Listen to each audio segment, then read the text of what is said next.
There were thousands of people around me and we all had our necks craned up at these fireworks. They were huge. Then you see the hammer and sickle statue and then you remember you're in North Korea. It's not hard to be fascinated by North Korea.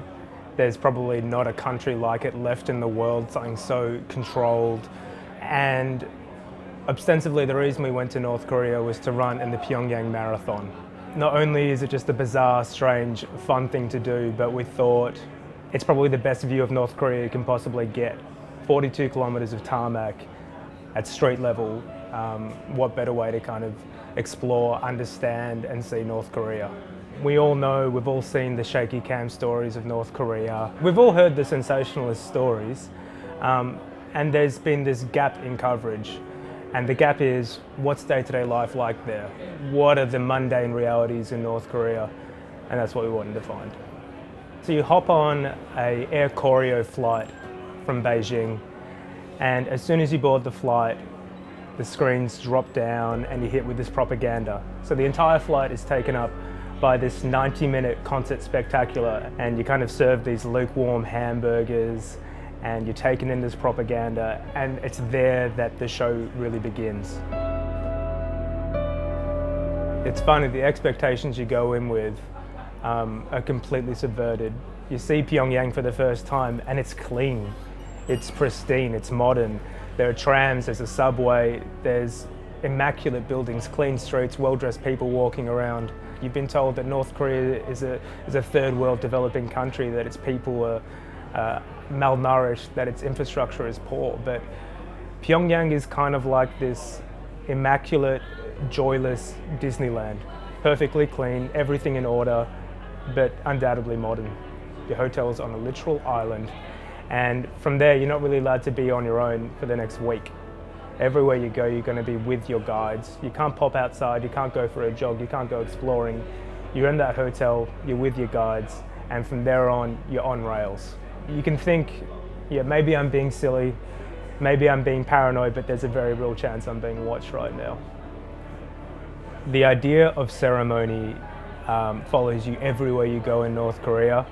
The Pyongyang Marathon is the biggest tourism week they have all year, so they switch it on for that week. There are around 1,000 foreign runners participating this year, and we kind of sat in the belly of this stadium, the Mayday Stadium, which has the highest capacity stadium in the world. So it's got a 150,000 person capacity. You've got 1,000 foreign runners sitting in a tunnel, walking out onto the running track to applause from maybe 40,000 people. It felt so grand, it was so Olympic, and it perfectly epitomizes the show they put on for you everywhere you go. On the Eternal Leader's birthday, the citizens of Pyongyang put on their finest dress and do these perfectly choreographed mass dances that run for an hour long.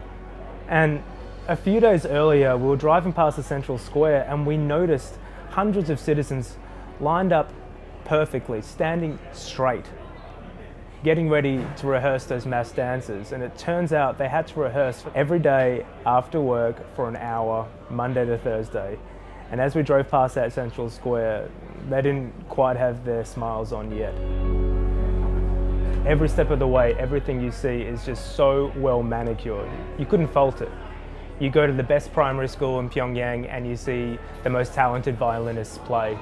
There was one primary school we visited outside of Pyongyang, and we go from classroom to classroom and we see incredible performances from these kids. You see ballet dancers, wonderful singers, musicians, all with huge smiles on their faces. Everything is perfect. And as you're walking from classroom to classroom, the hallways have been dimmed.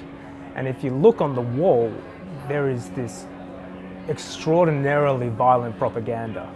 So 6-year-olds are learning English in one classroom. You walk down the hallway and you see Americans in chains, Americans in flames, Americans imprisoned. And they depict Americans with these pointy features and long noses and wicked grins. And then you pop into the next classroom and someone's singing a lovely song about the leader.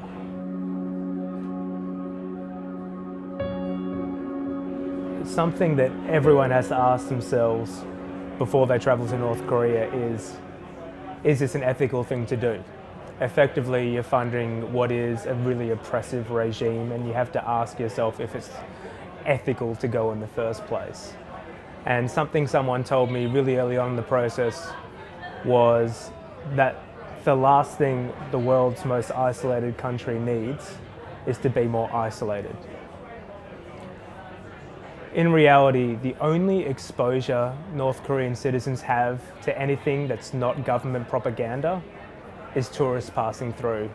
Tourists interacting with them, smiling, taking photos, sharing stories. The North Koreans are equally fascinated by tourists.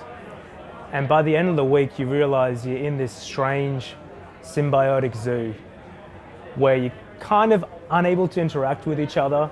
You walk away and you realize that 80% of these people's lives are so similar to our own.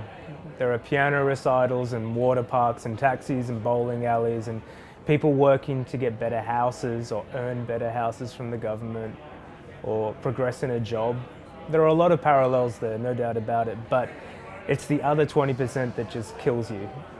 The real thrill of traveling in North Korea is trying to see behind the curtains, even if it's only for a moment. So you sit through this grand show, you sit through the great performances, and then you kind of have these in-between moments.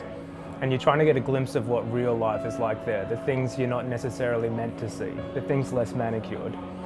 And you peer out and you can see people outside of Pyongyang walking with huge loads on their backs, washing their clothes in a river. And your tour guide at all moments is like, please don't photograph that. People wouldn't understand outside of North Korea. We're very proud of our country, but we only want to show you what's beautiful.